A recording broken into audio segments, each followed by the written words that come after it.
Hey guys, Google launched the Google Pixel 8 series this week. Google launched Google Pixel 8 and 8 Pro, and Google Pixel 8 Pro come with a new feature who is Pro Control.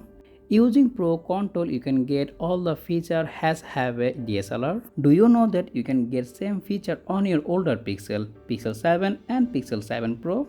Camilla shared a video on Twitter. She gets same feature on her Pixel 7 Pro, who is called manual focus. Yeah, you can now control your shutter speed and also ISO. So shutter speed can be set as high as 8 seconds without night sight, but the Google Pixel 8 Pro supports 16 seconds, and you also set a ISO 3200. So as soon as possible, try it on your Pixel 7 Pro and also the Pixel 6 Pro.